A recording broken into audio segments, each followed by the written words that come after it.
Good afternoon. Thank you for joining us for this Committee on Public Safety, Intergovernmental and Military Affairs on this Thursday, April 20th, 3 o'clock in room 225.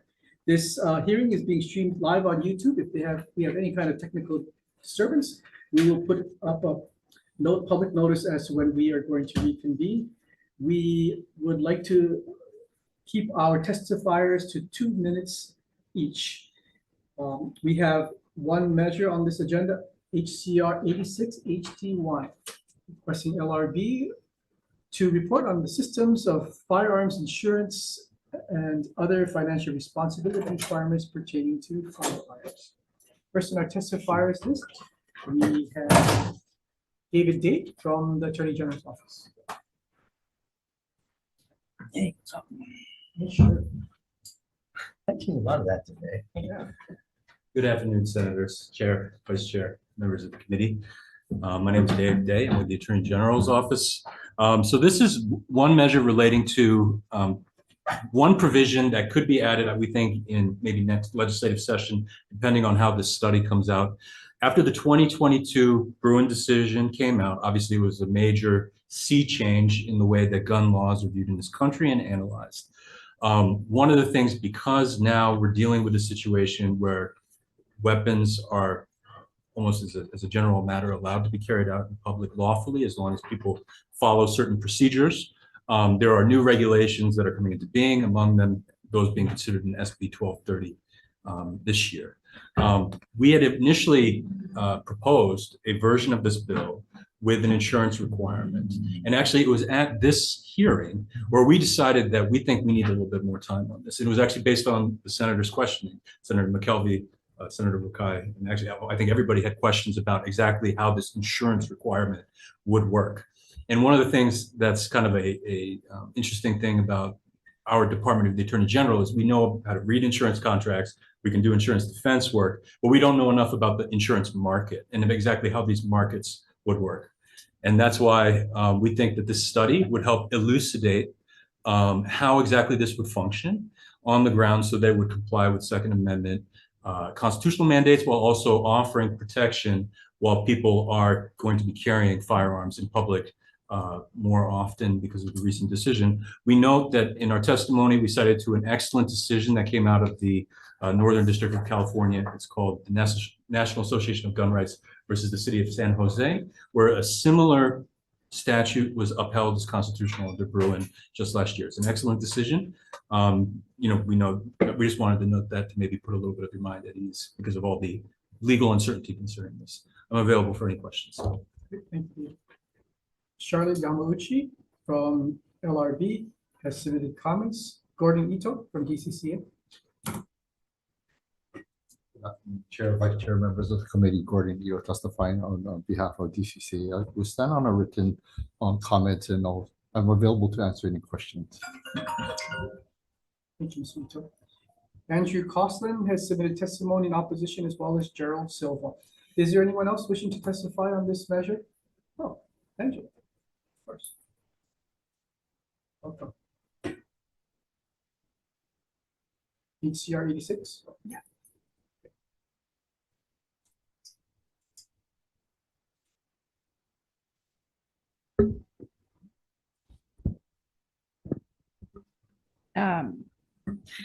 Thank you for your patience. Angela Melody Young testifying on behalf of Kapalama Neighborhood Security Watch in strong support. And but we're going to provide comments because it seems like the resolution is delegating the task of research to LRB. And the premise of, so writing a resolution and going through the legislative season, right, is kind of a long process. So for the action that is being requested in this resolution, it seems like it's very simple and that someone can just call LRB to request it. Instead, our CARES would like to comment that perhaps the format and the structure of the resolution should be to conduct a task force with organizations and state and city agencies that are experts about, gun insurance laws or gun laws, and then to work from there.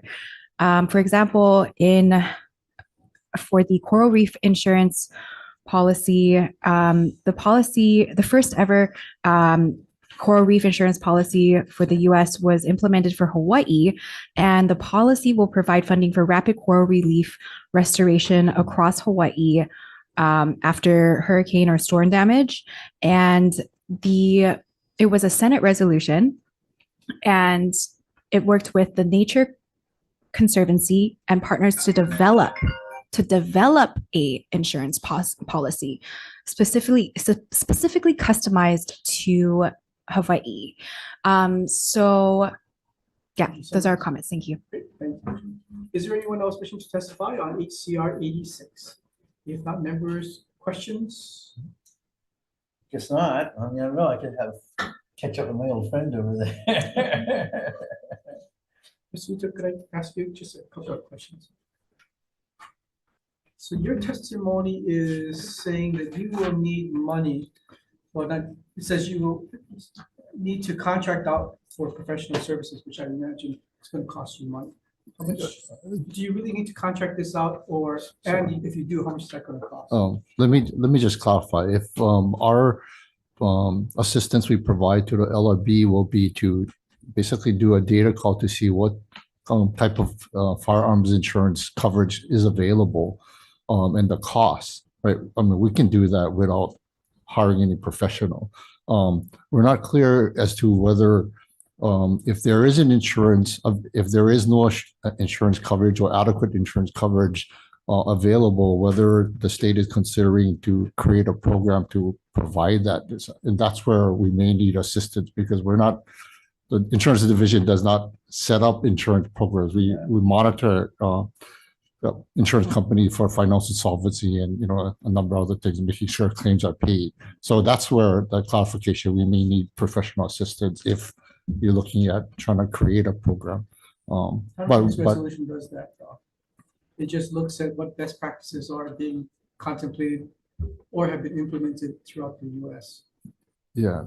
So, I mean, as the bill went through the legislature, I mean, we had looked at what kind of coverage was available, and we found two that's provided through various associations. And there, depending on what kind of homeowners policy you have, there might be limited coverage provided depending on what circumstances. But beyond that, as far as I'm not sure if it's going to be LRB or whether the insurance division is going to be responsible for determining really the scope and depth of the program. And that, again, we do not have expertise in firearms insurance. And so that may be where a consultant might be needed for either LRB or the division. But just gathering data as far as what is available and what kind of coverage is available and the limits, I mean, we can do that without any assistance. You can just use Google to do that. Gun insurance. Yeah. I have a question. Yeah. So no, along those lines, I think now you're triggering my memory on the bill because it's been a while. I mean, homeowners policy, that would only cover, the guns if they're like in the home, right? Not for somebody who's carrying a gun on the street or in a place of business and an accident happens. They couldn't make a claim on their homeowners insurance, could they? It really depends on your policy. There might be coverage, limited coverage. There might not be. It really depends on what kind of policy that you have. And so there's policies that would extend coverage beyond the home for a homeowner's policy? Yeah, sometimes, generally, I mean, the homeowner's insurance liability covers, in and around your home, but there are provisions where it does extend beyond that. Okay. And then you said there's only two lines though of insurance specifically for quote gun insurance right now that's available? Well, in our initial research, I mean, that we did, there was one availability through the United States Concealed Carry Association, and that is underwritten by the Universal Fire and Casualty Insurance Company. Okay. The other avenue of getting coverage is through the NRA, but we couldn't you have to be a member to Yeah. look into that, what, Okay, that so there are coverage is. two lines, but do you think is more states follow the example of Santa Cruz or municipalities that other insurance companies, entities may either expand coverage into specifically firearm insurance or that new ones will stand up in the future? That's a difficult question to answer. I mean, it Mhm. really depends on the industry and whether they think they can adequately assess the risk and price it. Okay, can you, and then right now though, a carrier coming in saying, hey, we're a new carrier. You would look at the carrier for solvency and everything else insofar as the insurance commission, but if they wanted to come in and they meet those tests, they could come into Hawaii and offer a firearm insurance, right? Yeah.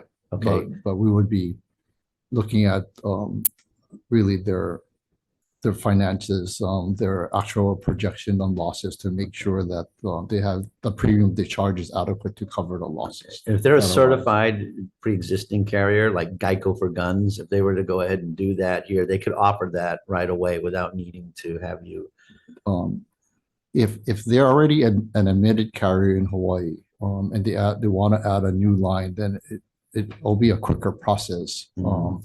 As opposed to a new insurance company not admitted in Hawaii where they have to get a certificate of authority and meet the financial responsibility. So it's really starting off from scratch and coming into Hawaii or being an admitted carrier and adding a specific line of coverage. That would be a quicker process. But again, we would be doing a review of the program and making sure that the premiums are adequate to cover losses. Even though they have additional reserves they could draw on for losses. Like, now use Geico as an example in the pun, but they have huge, well-established reserves, the ability and underwriting. So if they were to carry this kind of, like they've done in other areas, expand into new insurance lines, but because they're very solvent, they're able to do so. They wouldn't be able to do the same with Geico for guns, I guess. They might be able to, depending on what line and how much reserves they have. I mean, like for example, motor vehicle line, that reserve is separate from, say, other lines of coverage that they write. Got it. So it's not merged altogether, right? So if they are adding coverage in one particular line where they have adequate reserves, obviously it'll be a quicker process because as long as they show that there is enough reserve to pay for losses within that particular line that's provided, then yeah, it will be a quicker process. Okay. Thank you, Chair, for allowing me to dive down that rabbit hole. Sure. Any other questions? If not, we're going to break briefly prior to taking our vote.